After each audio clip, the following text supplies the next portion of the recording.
Buenos días, ¿cómo están todos ustedes? Bueno, una disculpa por el retraso, ¿no? Tenemos una carrera en Guadalajara y por ahí nos desviaron de ruta, pero estamos aquí y están aquí los ponentes. Entonces estamos completos, les agradecemos muchísimo su presencia. Vamos a empezar con una mesa importantísima, una mesa que de alguna manera nos va a dar luz en uno de los problemas más graves que tenemos, que es la impartición de justicia. Para lograr la impartición necesitamos un proceso, un sistema que nos lleve a que el ciudadano vea, observe y pueda percibir esa justicia. En el año 2008 se creó, se transformó la Constitución, se agregaron algunos párrafos a los artículos constitucionales, el 18, el 20, tal, y ahí se da cabida a un nuevo sistema. Es el sistema acusatorio adversarial, el sistema de juicios orales, mejor conocido con ese término. Bueno, pues esta mesa con expertos de muy alto rango van a tratar el tema del procedimiento acusatorio adversarial penal, avances y retrocesos. Pues la dinámica es, como ustedes lo saben, como lo vieron un poquito el día de ayer, voy a dar la intervención a cada uno de los ponentes durante 20 minutos para que nos quede un espacio de preguntas y respuestas. Seguramente dentro de sus aportaciones veremos cómo se pudo conjugar. Se dio un plazo, ¿no?, de 8 años para que entrara en vigor. Ya desde ahí entramos, en unos estados avanzaron, en otros estados no. Posteriormente se vio cómo, aún incluso en Jalisco, sino que nos lo diga aquí el magistrado, se compatibilizó el sistema anterior con el actual. Entonces eso ha traído de alguna manera pues la nueva fórmula, que era un punto, vamos a decir, propositivo de mejora. Quizá la implementación ha costado bastante y ahí ha habido retrocesos. Entonces el orden, ustedes me lo proponen, ¿sí? Como está en el cartel, ¿les parece? ¿Sí? ¿De acuerdo? Y bueno, pues sin más, decirles que el doctor Leandro Eduardo Astraín Bañuelos, él es doctor en Derecho por la Universidad de Guanajuato, él es miembro del Sistema Nacional de Investigadores, nivel 1, es miembro correspondiente de la Academia Mexicana de Ciencias Penales, es miembro fundador de la Sociedad Internacional Germano-Latinoamericana de Ciencias Penales, especializado en sistema penal acusatorio y bueno, con una trayectoria muy brillante a pesar de ser tan joven. Muy buen amigo y encantada de tenerlo en casa. La doctora Susana Martínez Nava es doctora en Derecho con mención laureada por la Universidad de Guanajuato en la línea de investigación de política criminal. Tiene una producción académica también bastante amplia.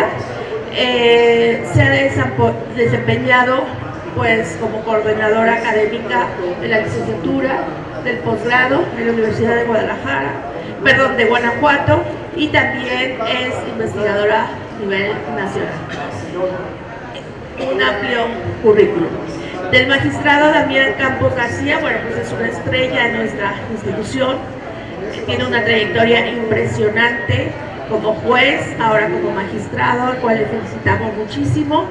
Y para no quitar más tiempo, damos el uso de la voz al doctor Leandro Eduardo Astraín Bañuelos. Muchísimas gracias. Muy buenos días a todas y a todos. Es para mí un verdadero honor compartir este panel con juristas a quienes les tengo un gran aprecio y mucho cariño. Como se dieron cuenta, pues en esta presentación tan generosa de la doctora Silvia, quien pues es una gran amiga, una gran aliada. Hemos trabajado en varios proyectos académicos sobre tópicos relacionados con los derechos humanos, el derecho penal, Ella en repetidas ocasiones ha sido profesora invitada en el posgrado allá en la Universidad de Guanajuato y bueno, pues para mí me honra muchísimo la invitación que nos hace para participar en este conversatorio de ya varios años. Me parece que es un referente a nivel nacional, estos conversatorios que se organizan en el marco de la revista Derecho Global, una revista indexada, una revista que también tiene un gran prestigio. Y bueno, pues qué decir de los juristas que también están en la mesa, la doctora Martínez Nava, mi directora del Departamento de Derecho, el magistrado Campos García, pues como ya lo dijo la doctora Silvia, toda una institución de la Universidad de Guadalajara. Y bueno, pues el tema que nos convoca esta mañana tiene que ver con los avances y retrocesos en la implementación del sistema acusatorio adversarial en nuestro país. Me parece que hay varios puntos sobre los que tendríamos que tratar. Desde mi perspectiva, los problemas que se han presentado en la implementación tienen que ver con vicios de origen. Si nosotros acudimos un poco a la historia de nuestro país, vamos a encontrar que desde que México obtiene su independencia de la corona española, una de las principales preocupaciones del naciente Estado fue erradicar el sistema con rasgos inquisitivos que se había presentado, el procedimiento penal con ciertos rasgos inquisitivos que teníamos en el país. Y por ello vamos a encontrar en todas las constituciones que ha tenido el México independiente una serie de derechos humanos dirigidos a los destinatarios del sistema penal, incluso desde la primera Constitución Federal que tuvimos, la de 1824, que no tiene un apartado dogmático, no tiene una declaración de derechos humanos, pero sí en diversas de las disposiciones vamos a encontrar diversos derechos humanos otorgados a los destinatarios del sistema penal. Y por ello es que la Constitución de 1917 no fue ajena a esta realidad y a esta preocupación, porque no obstante que en las constituciones venían una serie de derechos humanos, pues en la práctica se seguían violentando los derechos humanos. Y Carranza, cuando da su discurso para inaugurar el Congreso Constituyente de 1916, pues ahí dedica varias partes de este discurso que sirve como exposición de motivos para nuestra Constitución vigente, pues hace referencia a todos los vicios que se presentaban en el procedimiento penal, y por eso él pretendía establecer un verdadero procedimiento penal democrático. Vamos a encontrar ahí en estas disposiciones de la redacción original de 1917 una serie de figuras propias del sistema acusatorio, que lamentablemente los operadores fueron deformando durante la mayor parte del siglo XX, y por eso es que, como ya lo señaló la doctora Silvia Patricia, pues llegamos al año 2008, en donde pues se plantea la necesidad de transformar de forma radical el procedimiento penal en nuestro país y adoptar un verdadero sistema democrático.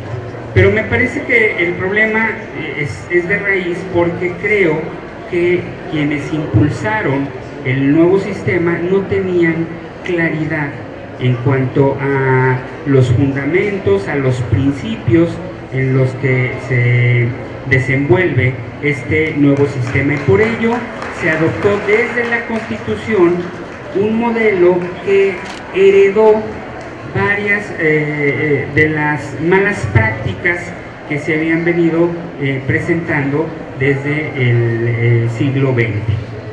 Y quisiera hacer referencia particularmente a dos instituciones. La primera de ellas, el famoso auto de vinculación a proceso. No tiene una explicación, no tiene una justificación en el nuevo sistema, puesto que en el anterior el auto de formal prisión tenía una función garantista, pretendía otorgar a todos los gobernados una garantía de que solamente iban a ser sometidos a un proceso penal cuando hubiera elementos suficientes, datos de prueba, que hicieran presumir su probable responsabilidad y la comisión de lo que se llamaba el cuerpo del delito. No se iba a detener a una persona ante la mínima sospecha o no iba a ser sometido a un proceso penal si no iba a ser, si no había elementos realmente que nos hicieran presumir que había participado en ese cuerpo del delito. Y por eso, bueno, esta resolución se consideraba una garantía. Sin embargo, la consecuencia natural de ese auto, pues era la imposición de la medida cautelar de prisión preventiva. Era la consecuencia natural. Por lo tanto, si se dictaba la resolución, iba a imponérsela de manera oficiosa la prisión preventiva. Por eso se llamaba auto de formal prisión, porque esa era la consecuencia.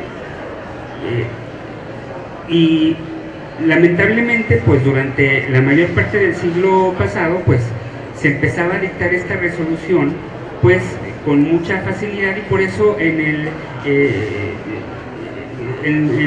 la sociedad se tenía un dicho, una frase popular que decía: un vaso de agua y un auto de formal prisión no se le niega a nadie, precisamente porque se dictaba esta resolución con mucha facilidad, que traía una consecuencia muy grave, que era la prisión preventiva de forma oficiosa.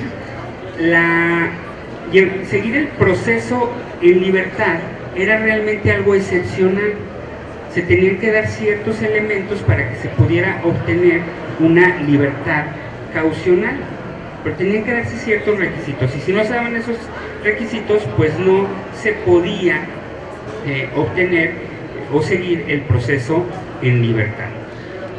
Cuando se va a implementar el sistema acusatorio, pues en realidad no se requería de una resolución de esa naturaleza, porque en el nuevo sistema las medidas cautelares se justifican por su necesidad, no por una resolución.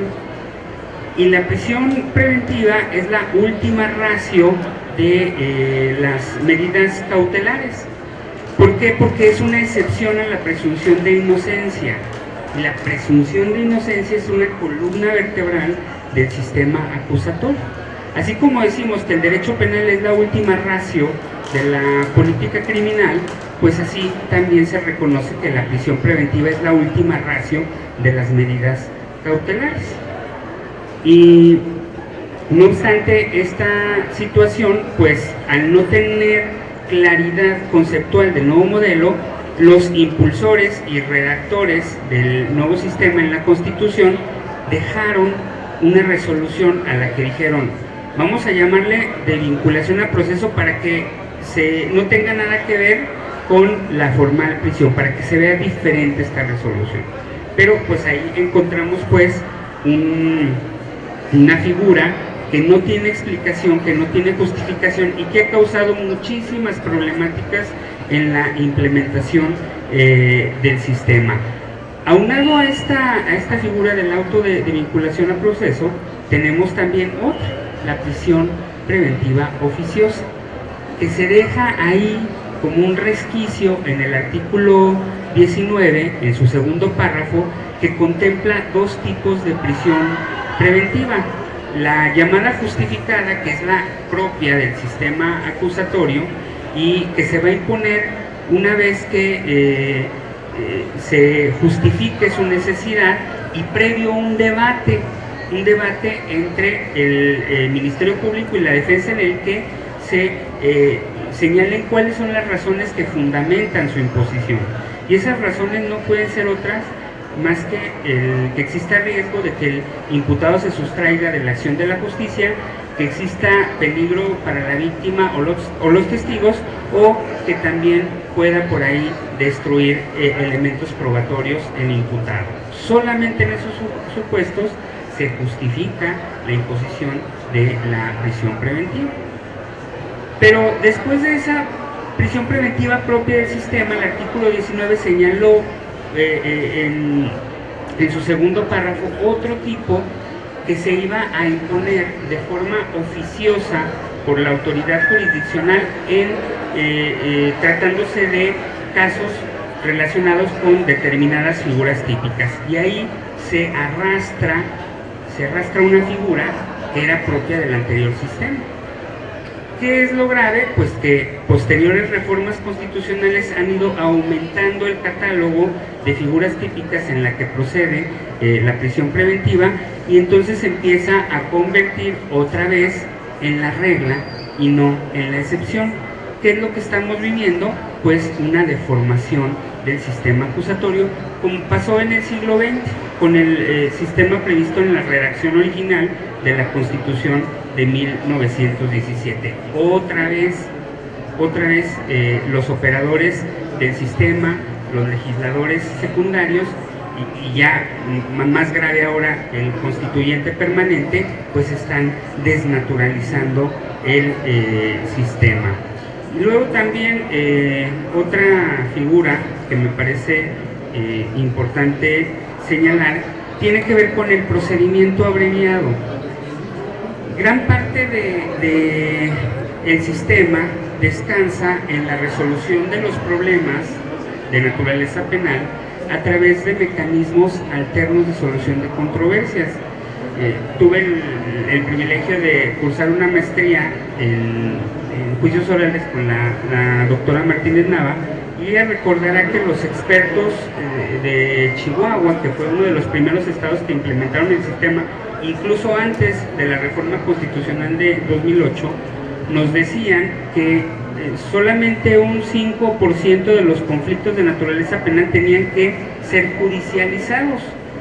El 95% restante tenía que resolverse a través de mecanismos alternativos y también del procedimiento abreviado, que implica una negociación de la pena, una negociación de la justicia, como lo han llamado algunos, entre la Fiscalía y la defensa.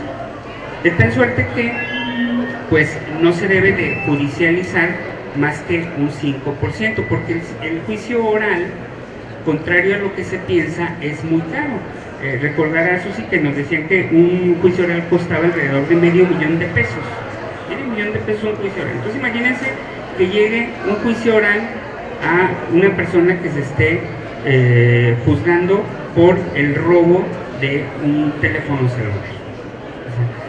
Entonces, ¿qué pasó con los implementadores o los capacitadores? Que prestaron demasiada atención a la etapa de juicio oral y no a los mecanismos alternos de solución de controversias. No se le prestó atención como debía prestársele al procedimiento abreviado, que son mecanismos que realmente descongestionan los tribunales jurisdiccionales. Y creo que ahí está otra de las razones por las cuales el sistema está siendo rebasado. También me parece otra cuestión que he señalado en algunos foros, tiene que ver con el hecho de que el sistema era totalmente ajeno a la idiosincrasia del mexicano, al cual no nos gusta negociar nuestro caso bien ganado o bien perdido, pero lo que diga el juez. Y obviamente pues un sistema que está basado en mecanismos alternativos pues tiene que trabajar también en la sociedad, que no comprende el funcionamiento y que piensa que una persona que está siguiendo un proceso penal en libertad es por corrupción, porque ya se vendió el Ministerio Público, porque ya se vendió el juez. Esta idea de la puerta giratoria pues no abona a fortalecer al sistema, porque la sociedad cree que hay corrupción cuando no la hay, cuando en realidad tiene que ver con el funcionamiento del sistema. Si nosotros pensamos que estas problemáticas son de raíz, que están en el origen mismo de la implementación, pues sí tendríamos que repensar en la necesidad de considerar estos ya 17 años, o no sé cuántos van, sí, ¿verdad? 17 años sí, ¿verdad? Desde la reforma, poco más de 17 años, debemos de considerarlo como una salida en falso. y volver a empezar desde el principio, desde mi perspectiva. Sé que es una postura un tanto fuerte, pero creo que el sistema se está deformando. Y a la par de todas estas problemáticas, y con esto ya cierro, me parece también que se debe de trabajar mucho en los códigos penales. No solamente es un tema del Código Nacional de Procedimientos Penales o de los ordenamientos procedimentales, sino también tiene que ver con la construcción de un derecho penal. La propia reforma de un derecho penal propio de un Estado democrático. La propia reforma de 2008 constitucionalizó el principio de proporcionalidad y del bien jurídico en el artículo 22, primer párrafo en la última parte, señalando que la pena debía ser proporcional al hecho y al bien jurídico afectado. Me parece que tendríamos también que revisar los códigos penales para determinar si efectivamente se está cumpliendo con esa política criminal, con ese principio constitucional de lesividad y de proporcionalidad. Me parece que estamos en presencia de un populismo penal exacerbado, donde pretendemos resolver todo con el derecho penal, y creo que esa situación pues tampoco abona al buen funcionamiento del sistema, y que tiene que ver mucho con el colapso que está teniendo actualmente el sistema. Y bueno, yo con esto concluiría mi primera participación. Espero no haberme pasado en el tiempo. Muchísimas gracias a todos y a todas. Muchas gracias al doctor Leandro Eduardo Astraín Bañuelos. Cedo el uso de la voz a la doctora Susana Martínez para sus comentarios. Muchas gracias. Muy buenos días. Muy buenos días a todas y todos. Primero, pues agradezco infinitamente la invitación de parte de la doctora Silvia Patricia, y también me congratulo de estar en este foro con el doctor Astraín Bañuelos y el magistrado Damián Campos, y para no reiterar ya los agradecimientos y el enorme honor que nosotros tenemos por participar en este evento, pues casi año con año, me voy a centrar exclusivamente en el tema que nos ocupa, y yo quiero limitar mi participación a hablar de un tema que desde que estudiamos la maestría en juicios orales fue una cuestión que llamó mucho mi atención, y es precisamente, como ya lo ha mencionado el doctor Astraín Bañuelos, los mecanismos alternativos de solución de controversias.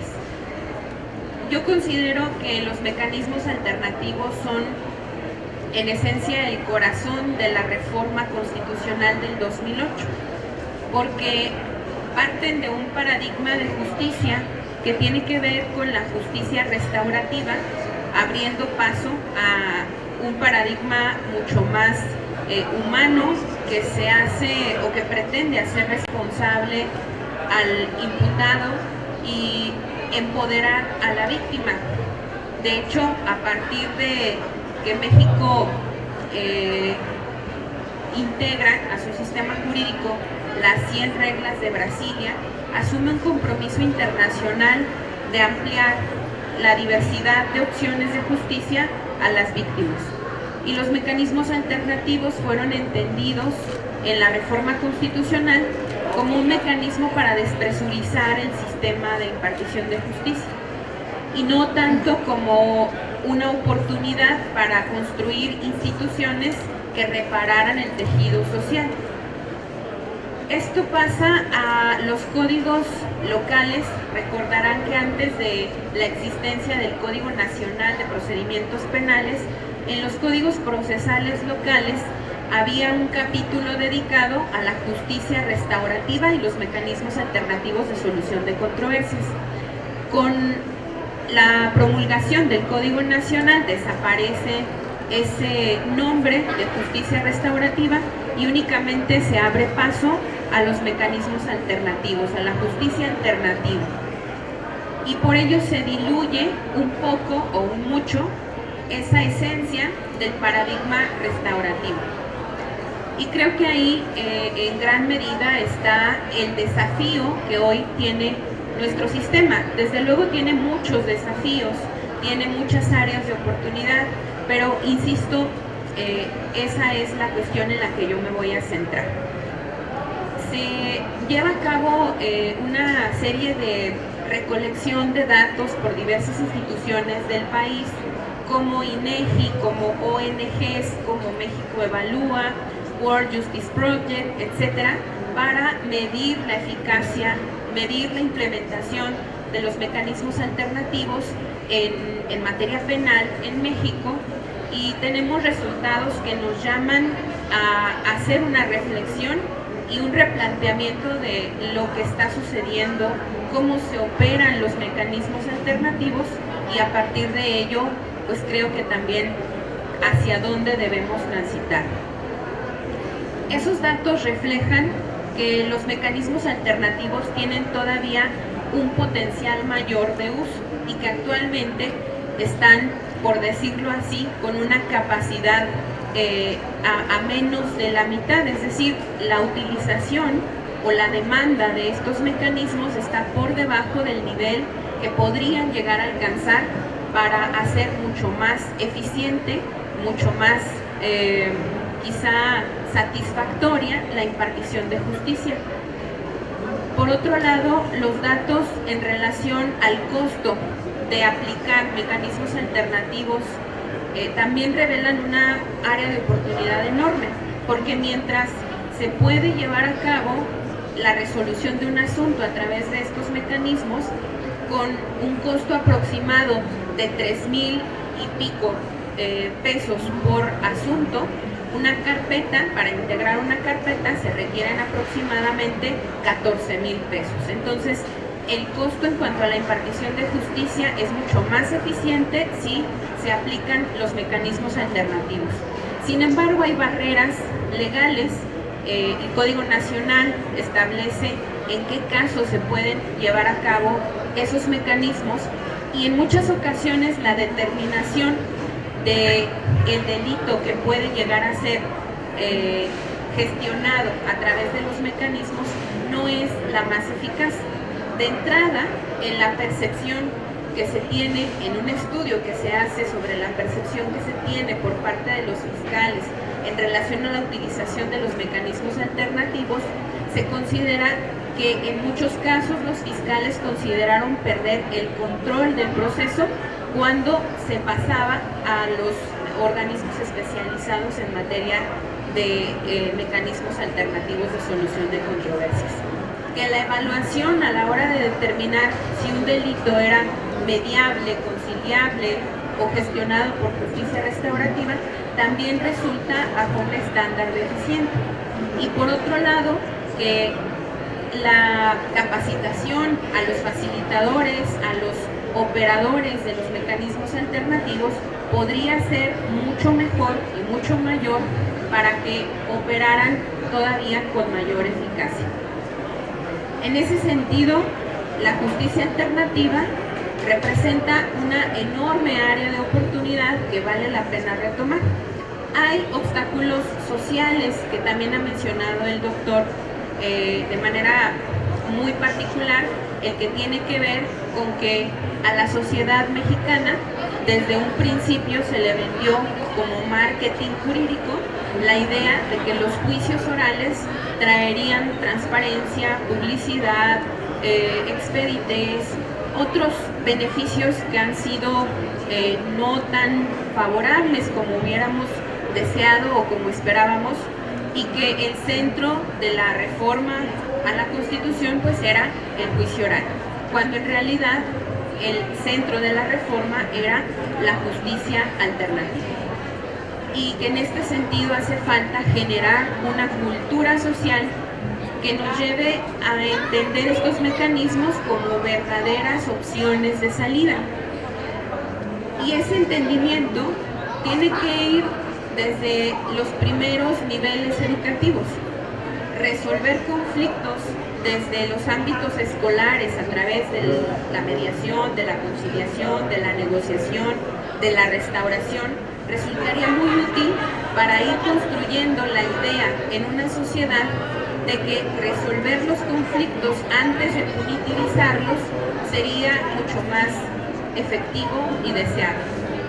Por otro lado, también hay obstáculos institucionales que impiden que esa participación de la sociedad y esa percepción de la sociedad sea del todo eficiente.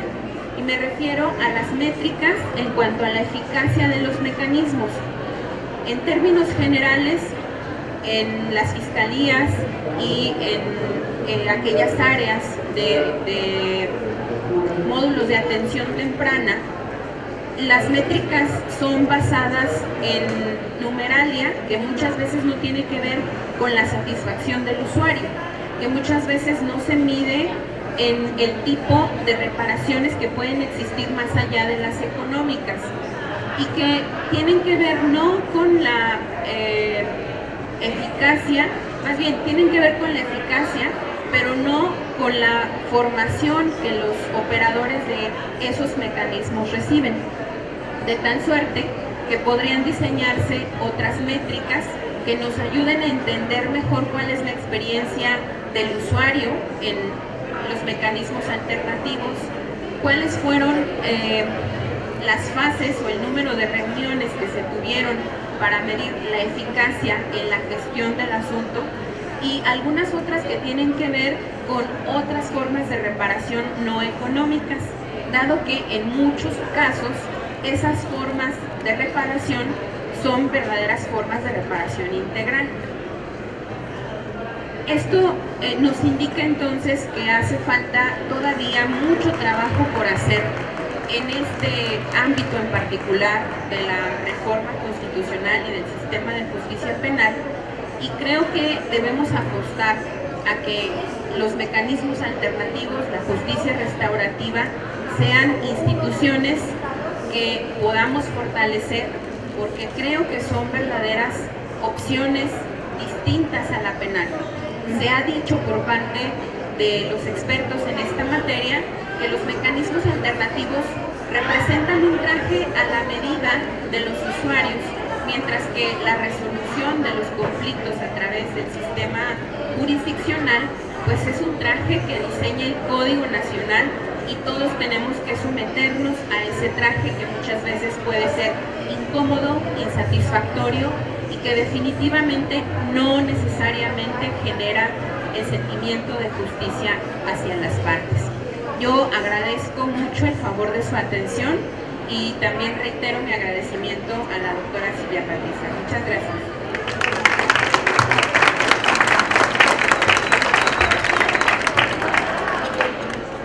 Muchas gracias, doctora Susana Martínez Nava. Un honor tenerte con nosotros igualmente. Por favor, el magistrado Damián Campos García, sus comentarios. Gracias, amiga Patricia. Bienvenidos aquí a Jalisco, doctores, doctora. El tema que nos ocupa el día de hoy es de suma importancia. Voy a platicar rápidamente para no abundar mucho en el tema, pero cuando inició el sistema, además de haber ido a varias partes de la República, pero particularmente a Guanajuato y a Durango, vi que en Guanajuato se estaban haciendo bien las cosas en tema de oralidad penal. Cuando me doy cuenta cómo contrataron a las juezas, jueces, personal de fiscalía, me congratulé porque buscaron perfiles adecuados. Eso me gustó de parte de Guanajuato. Ahora, saber si ha funcionado o no, no es un análisis sencillo para nada, para nada. Compartimos ideas y también disentimos, que es lo natural. Yo disiento del doctor en cuanto a que tenemos que replantearnos. Disiento por lo siguiente, pero además es una postura nada sencilla, cada quien tendrá su postura. algún día les comentaba, porque aquí tengo muchos alumnos, por eso tienes tan concurrido, no va a ser por la calificación, ellos vienen por voluntad, pero un día comentaba, porque una ayudita, estuve prácticamente 18 años como juez de ambos sistemas. Estuve como juez del sistema tradicional y sistema de oralidad, o sea, acusatorio, y conocer ambos sistemas me permite hacer un análisis crítico de lo que se puede rescatar, de lo que debemos de rescatar y qué tenemos que dejar atrás. Por eso no es tan sencillo, porque hay personas que de pronto sí quieren replantearse el regresar, no a un sistema anterior, pero vámonos, aquí en Jalisco llevamos una década, un año más, 11 años particularmente, que inicia en el octubre del 2014 el sistema penal acusatorio. Por supuesto que tiene que ver, y aquí comparto lo que dice la doctora, las salidas alternas, más allá que sea un cajón del sastre o un traje a la medida, las salidas alternas y la forma de determinación anticipada, o sea, el abreviado, el acuerdo reparatorio y la suspensión condicional del proceso, deben de tener el mayor brazo que alcance las causas penales. Esa es la verdad. Pero cuando yo veo unas lesiones, me acabo de enterar hace unos días, que por unas lesiones culposas está una persona en prisión. A mí no me digan que el sistema no funciona. El que no funciona es quien lo está aplicando. ¿Por qué? Porque nadie por unas lesiones culposas tiene que estar en prisión. ¿Es el sistema? No es el sistema. Somos los operadores que no hacemos un uso adecuado respecto a este sistema.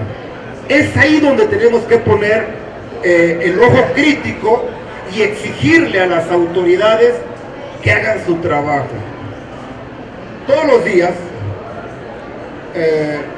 dado mi función jurisdiccional, ahora como magistrado, ahora sí me doy cuenta de la cantidad importante de resoluciones que llegan a nuestras manos, me refiero a los magistrados penales, y que no sabemos en qué momento se tomó una decisión de esa naturaleza, que no está engranando el fin teleológico de la norma, de lo que se pretendió desde el 2008 con tanta reforma. Se modifican 10 artículos constitucionales para darle entrada a algo que sí parecía la panacea y que de alguna manera lo era. El que podamos ofrecerle al ciudadano un nuevo sistema fuera o alejado o al margen de la opacidad, alejado de la corrupción, de la lentitud, pues es esto lo que nos ofrecía o lo que nos ofrece el nuevo sistema. Ahora, es un sistema nuevo y por lo tanto perfectible. Hace 2 años, poco menos, fui a Chihuahua y me di cuenta que en una audiencia de control de detención, la flagrancia, las y los juzgadores inician las audiencias estilo el derecho anglosajón, el estilo norteamericano. ¿Cómo? Teniendo a los 4 o a los 5 detenidos en una audiencia. Revisen las películas, los documentales y se van a dar cuenta que cuando inicia un proceso penal con un juez, inician varios. Vas, te quedas, tú te vas y así empiezan. Ah, no, aquí en México, para iniciar una audiencia, más allá del tema ceremonioso, que es válido, desde luego, pero después de esto, entre una audiencia y la otra pasan 1 o 2 horas. Bueno, cuando voy a Chihuahua y me doy cuenta que 4 o 5 audiencias de manera simultánea, claro, con cada quien con su tiempo, se me hizo un tema muy interesante. Y les voy a explicar de un fenómeno importantísimo, retomando lo que dice la doctora en su charla interesante. Las salidas alternas, que en muchas ocasiones importan la libertad, acuerdo reparatorio, un acuerdo en donde las partes en cualquier delito de querella culposo o patrimonial no cometido sin violencia a las personas, permite que las partes se pongan de acuerdo y cada quien para su casa. Pero cuando esto importa libertad, se dan fecha los juzgadores de muchas partes del país, incluyendo Jalisco, a los 6 meses. ¿Es eso justicia pronta? Por supuesto que no. Claro que no. Entonces, ¿qué tenemos que hacer? Hay que retomar. Y si es posible, porque no viola el debido proceso, que en una sola audiencia podamos retomar el estilo de Chihuahua, poniendo a 4 o 5 temas en particular, en tema de 2 horas se resolvieron 5 asuntos, pero los juzgadores están dando 6 meses. Yo debo decir, a ver, hay buenas y malas prácticas. Una buena práctica es darle a la salida alterna la naturaleza por la que fue creada, solucionar conflictos con principios que vienen en la Ley Nacional de Mecanismos Alternativos de Solución de Controversias en Materia Penal.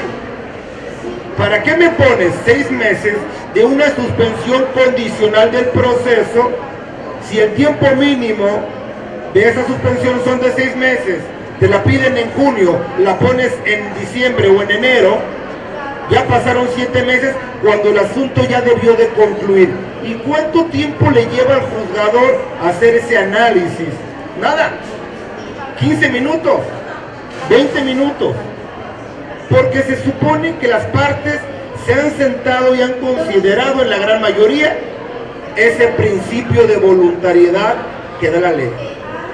Entonces, yo nuevamente pregunto, ¿es el sistema o somos los operadores que no le estamos dando la importancia al asunto en particular? Bajo mi óptica, teniendo en cuenta un estudio de los dos sistemas, yo sí le apuesto, y le apuesto mucho, a este sistema acusatorio. Ahora, que requiere cambios, y yo por eso hablaba de que es un sistema nuevo y por lo tanto perfectible. ¿Qué tenemos que hacer? Ver en qué nos estamos equivocando. Recientemente hablé con el señor presidente del Supremo Tribunal, el maestro José Luis Álvarez Pulido, y le comentaba acerca de una iniciativa, o lo comentábamos, en donde se le obligue a los juzgadores a que no pasen 6 meses, sino dentro de 24 o 48 horas, porque yo lo viví, yo lo señalaba como juez de control y era permitido, los tiempos nos dan. Y entonces, vamos a mandar un mensaje importante a la sociedad. Más del 50% de asuntos tiene que ser por la vía por la que lo dijo la doctora Susana, es decir, salidas alternas y formas de terminación anticipada, y dejar exclusivamente los temas complejos para un juicio oral. 30%, porque más allá de lo que pueda costar, porque sí, el problema es partir, decía el doctor Eduardo, ¿cuánto cuesta un juicio? Sí, claro, pero no se trata nada más del capital. Nunca diría el nombre, pero un día me tocó procesar a un doctor, a un residente, porque se robó material de una tienda de conveniencia, plumas. Quiero pensar que eran artículos para él y se le hizo fácil. Claro que busqué de todas las maneras posibles una salida alterna, pónganse de acuerdo. Yo no voy a procesar al médico, quiero que se vaya a la universidad y que siga con su vida, no se la voy a coartar por esto. Esa es la idea de una salida alterna. Y por supuesto que se arreglaron. Más allá de pensar en lo que pueda costar 200, 300 mil pesos ese proceso, estábamos dejando fuera a un buen ciudadano que cometió un error, por supuesto que sí, pero eso no lo hace un delincuente en potencia por robarse unas plumas de una tienda y que evidentemente había que echar mano de ese fin teleológico por lo que nace el sistema. El sistema penal acusatorio tiene grandes bondades, muchas bondades. El principio de contradicción, donde lo que diga la fiscalía ahora me lo debate el defensor ahí en su cara, o lo que dice el Ministerio Público y el asesor jurídico que representa a la víctima tampoco está de acuerdo con la fiscalía y también tiene oportunidad para confrontarlo. La publicidad, que es un principio donde, como aquí, todos tenemos acceso a la información y al debate, eso no se daba antes con el anterior sistema. La inmediación, donde si no hay un juzgador en una audiencia, simple y sencillamente no hay audiencia. Entonces, pongamos en una vasija los elementos del anterior sistema y pongámoslos de ahorita. Lo he dicho y lo he sostenido, que no es el sistema per se, sino los operadores que no hemos hecho un engranaje adecuado de las figuras jurídicas que, entregado a la sociedad, por supuesto que van a advertir que es más funcional que el anterior. Yo no tengo duda, y lo digo desde la óptica de haber sido juez de ambos sistemas, prácticamente 10 años y 10 años, 9 años y 9 años, prácticamente, respecto de algo que yo venía haciendo y que en este sistema, este dato es importantísimo. La primera sentencia en Jalisco bajo este sistema acusatorio, y lo recuerdo porque yo les he comentado, yo fui como fui el primer juez de control en celebrar una audiencia en Jalisco. Y el primer asunto, que fue un asunto de narcomenudeo, bastaron 6 días para una sentencia en un abreviado. 6 días, que es el tiempo, nada. O sea, esta es la dinámica, es lo que se pretende. ¿Por qué la Corte Interamericana de Derechos Humanos condenó en el caso García Rodríguez a México? Porque duraron más de 20 años en un proceso penal y 17 años de prisión preventiva. Eso es una locura. Pero este sistema le impone a la fiscalía la obligación. Prisión preventiva, que yo no veo cómo se desnaturaliza. 2 años de prisión preventiva, nada más. Y si después de 2 años tu fiscalía no fuiste capaz de obtener juicio oral condenándolo, lo pones en libertad y entonces sigue el proceso, pero ya no le violas más los derechos humanos de la libertad. Es decir, puedo hablar de 100, de 200 bondades de este sistema, y lo que hace falta es que nos metamos en la cabeza que tiene que ver con personas. Todos los días la gente se queja que el juez dictó un fallo aquí, y yo me sorprendo y lo debo de decir, hasta me asusto, porque no son criterios jurisdiccionales, son totalmente desapegados a una realidad y a una búsqueda de la verdad. Eso es lo que tenemos que cambiar, pero para eso también se requiere, como el día de hoy, que te felicito, este auditorio tan concurrido, que acudan a las audiencias. No son interesados, no es por calificación, es porque querían escuchar aquí a los doctores, pero es lo que tenemos que cambiar y hay que transformar. Muchas gracias.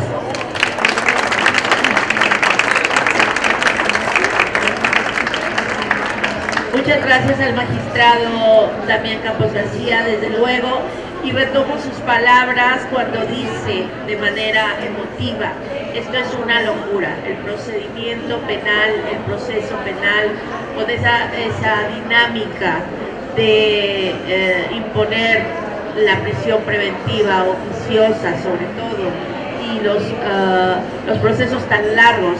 Dice, esto es una locura, pero añado yo, esta locura es la realidad. Esta locura es la que están viviendo todos los ciudadanos. Y a mí, bueno, pues me deja muy satisfecha este discurso que nos da cada uno de ustedes, porque nos muestra una realidad y nos muestra una faceta. Aquí el problema tiene que ver con los operadores del sistema, con la falta de comunicación y diálogo para implementar las buenas prácticas. Si algunos otros estados lo está haciendo mejor, como el caso de Guanajuato que nos platicaban, nosotros tenemos también, magistrado, que tomar cartas en el asunto y mejorar. Las condiciones está para lo que comenta, para transformar, para tratar de, mediante el diálogo, poder obtener una mejor impartición de justicia. El sistema efectivamente tiene muchas cosas, muchas bondades que aún no han sido realmente aterrizadas. Y ese es un compromiso pues de todos nosotros desde la academia, ustedes desde los operadores jurídicos, desde la investigación. Y bueno, hay dos temas que también es muy importante resaltar. El Código Nacional Único es una petición que se ha venido dando desde hace mucho tiempo. Magistrado, llévese esa idea, por favor. Necesitamos un código, y ustedes también como investigadores nos llevamos la tarea de un Código Nacional Único. No es posible que un delito exista en un territorio y en otro no. Que una penalidad sea con una dimensión tremenda en un lado y en otra de una manera muy baja. Entonces es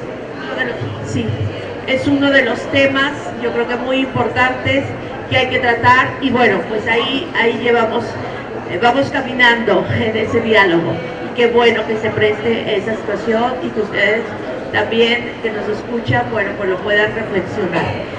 Tenemos 2 o 3 minutitos para alguna otra pregunta que quieran hacer. ¿Sí? Adelante. Bueno, ¿le pasan el micrófono, por favor?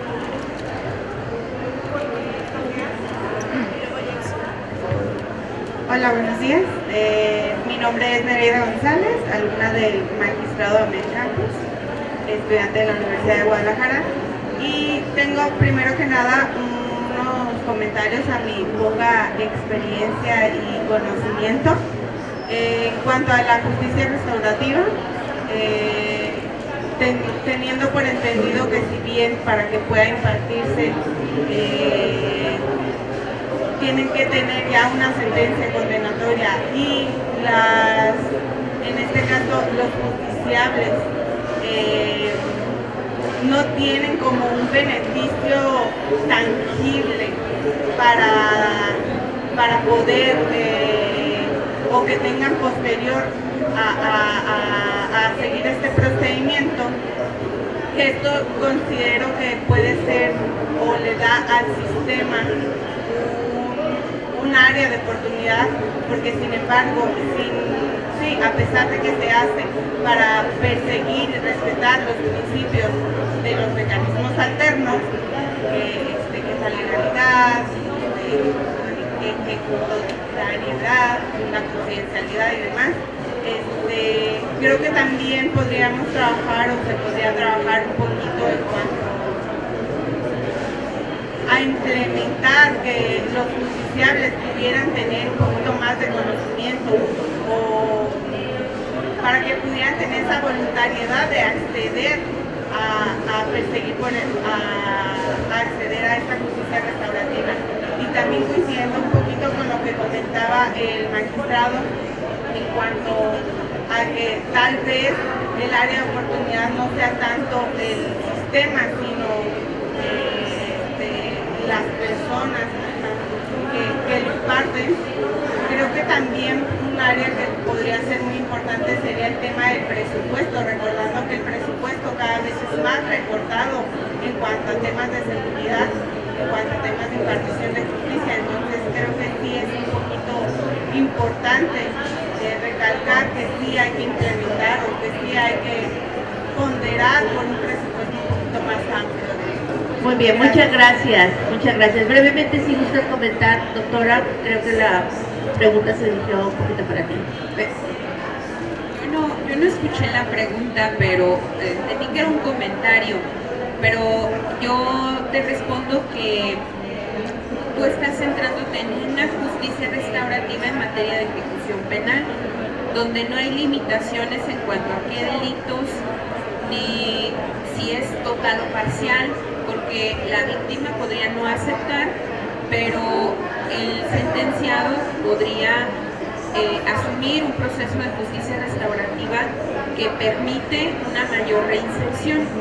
Y se ha analizado el por qué no existe un beneficio de preliberación, porque eso no tiene que ser, eso tiene que ser un interés totalmente genuino, por llamarlo de esa manera, que finalmente puede tener un impacto en la obtención de un beneficio. Yo creo que sí, pero no per se. Pero hablamos de las juntas restaurativas en los organismos especializados en mecanismos alternativos que están antes del proceso. Ahí también hay justicia restaurativa. En materia de justicia para adolescentes también tenemos que ese tendría que ser el mecanismo por excelencia.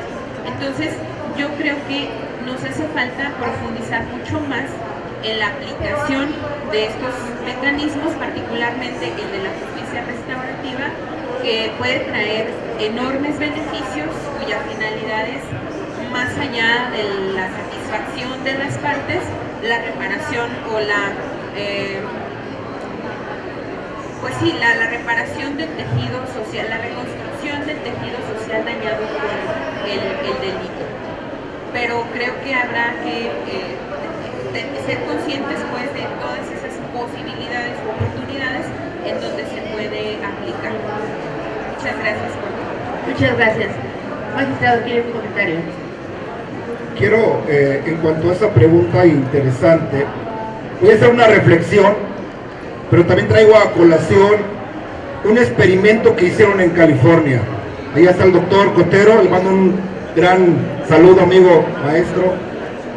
Allá en San Diego, en California, yo hablé con un juez que mandó a la inyección letal a una persona, pena de muerte que se permite por aquellos rumbos.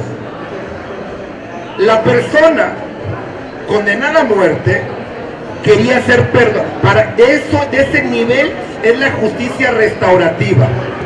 No tiene que ver con acuerdos reparatorios, que te golpeó tu compañero, eso no es justicia restaurativa. No es para esos casos. No es para el que te robó tu coche. No, eso es más sencillo.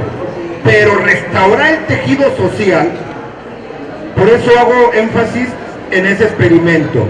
La persona víctima indirecta, los familiares de quien había muerto, porque por eso se le puso la pena capital, quería perdonar al victimario, y el victimario quería ser perdonado. Decía, yo no me quiero ir al otro lado del mundo sin que la familia me perdone.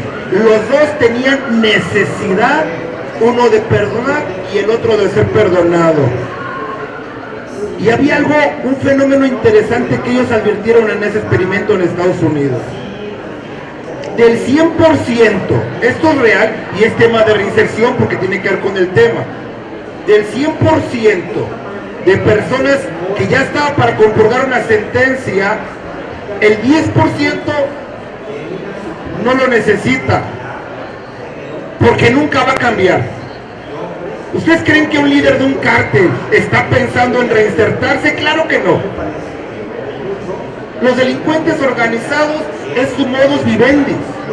Ellos olvídense. Y el otro 10% no lo necesita porque cometió un error, como el caso que les ponía del médico que se robó unas plumas.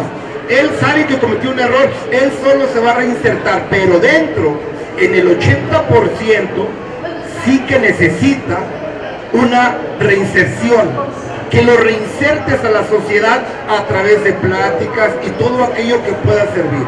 Entonces, ¿va de la mano la reinserción? Claro que sí. Con el tema de la ejecución, sí, claro que sí. Va de la mano la justicia restaurativa en temas importantes y supremos, claro que sí. Ahora, que esos programas se apliquen en México, esa es la parte interesantísima. Y creo que esa es hacia donde tenemos que voltear a ver. Eso como comentario a tu pregunta. Muchas gracias. Bueno, ya para finalizar, yo les pediría que en 3 minutos nos digan qué hacemos. Ya vimos que para atrás hoy es muy difícil. Para adelante hoy es muy complicado porque los operadores y hay diferentes modelos, por así decirlo, en la República. ¿Qué hacemos? Esa sería la pregunta, doctor.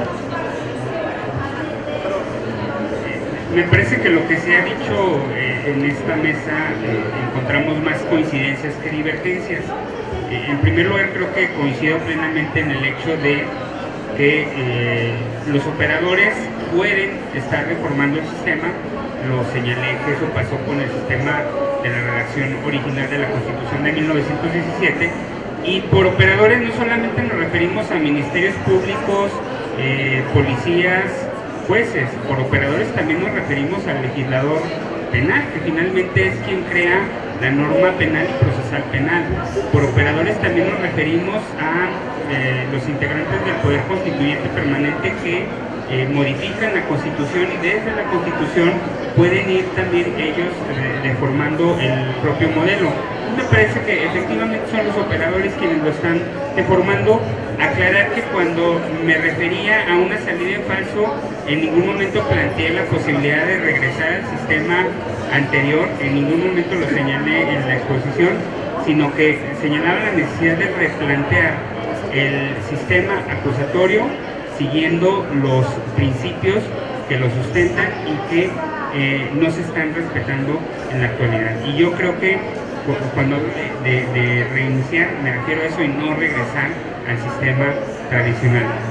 Contestando concretamente a qué debemos hacer, creo que es eso, regresar a los principios, a los valores que fundamentan el sistema acusatorio adversarial.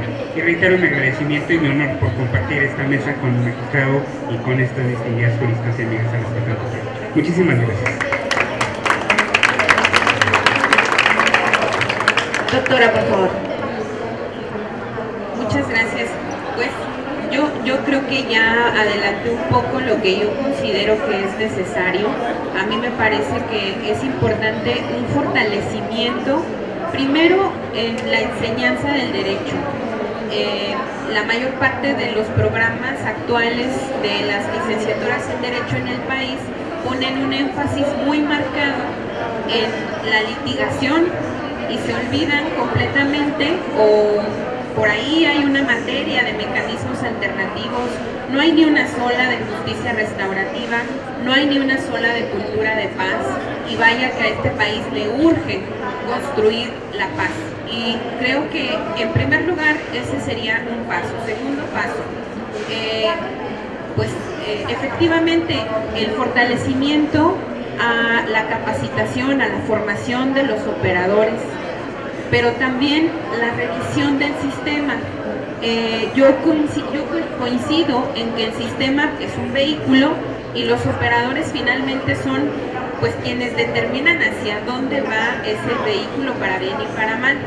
Pero si al vehículo de repente se le poncha una llanta o le falla el alternador o el motor no está funcionando adecuadamente, por supuesto que se tiene que atender, y ahorita lo mencionaban, necesitamos un código, o hay que discutir al menos si necesitamos un código penal único, dado que estas divergencias en relación a que hay una legislación nacional en materia de mecanismos alternativos de solución de controversias en el ámbito penal que proceden en unos casos en unos códigos, en ciertas entidades y en otros no, pues resulta una disonancia. Y por último, definitivamente este tipo de cuestiones no suelen medirse en cuanto a la eficacia por aquellos indicadores por los cuales deberían de ser medidos. A mí me parece que ese es un factor que nos permite mejorar. Lo que no se mide no se puede mejorar. Lo que no se mide adecuadamente no se puede mejorar en aquellas fallas en las que pues podemos ir ajustando para que vayamos pues en una progresión en el sistema. El magistrado mencionó los programas de justicia restaurativa en materia penitenciaria. Hay experiencias de estados del norte, sobre todo, en donde la construcción de esos programas ha permitido a muchas personas obtener muchos beneficios que van más allá de la libertad y que creo que tienen que ser ejemplo en todo el país. Construir programas de justicia restaurativa que permitan verdaderamente la reinserción. Y bueno, pues nuevamente muchísimas gracias y un placer, magistrado. Muchas gracias. Magistrado, por favor, sus conclusiones. Gracias. Pienso que pueden ser pocas las palabras, pero grande el compromiso para darle un cauce a nuestra justicia penal. Y son pocas las palabras porque se tienen que traducir básicamente en los valores fundamentales del ser humano: ética, honestidad, trabajo disciplinado. Esos son valores fundamentales del ser humano. Si les estoy comentando con conocimiento de causa que se puede con lo que tenemos, por supuesto que falta presupuesto y no escapo a eso. Cuando estuve como juez de control y me decían: juez, quiero una salida alterna, y yo siempre preguntaba: ¿importa libertad? Sí. El 100% de asuntos yo le decía a mi encargado de sala: mañana me la pones, mañana, no en una semana y mucho menos en 6 meses. Juez, hay una suspensión condicional del proceso, y yo preguntaba: ¿importa libertad? Sí, mañana la quiero. Si se me juntaban 10, no importa, era la libertad de las personas.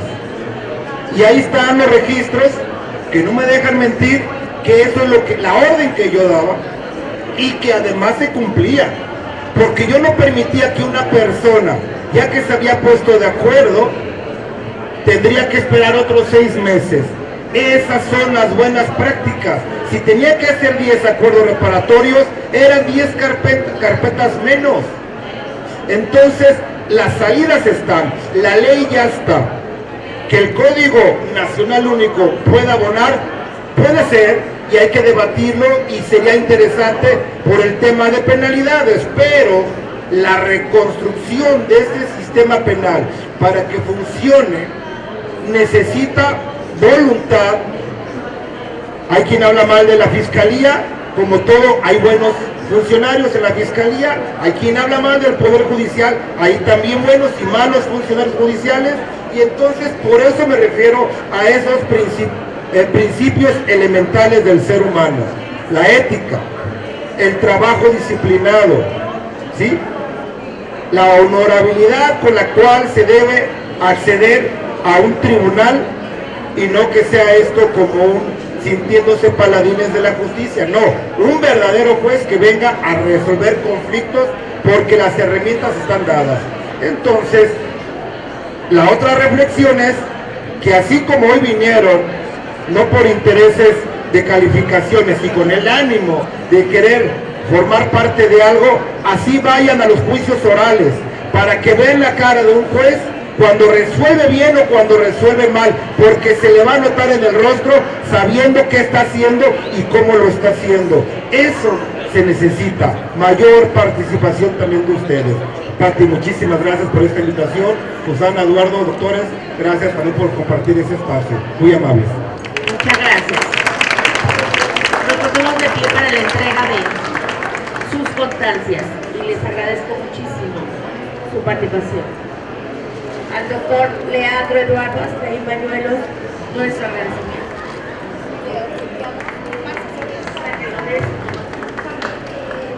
Emiliano. Y es nada, es que con Barcelona llegaron las flores. Y al magistrado Damián Campos García. La foto del recuerdo.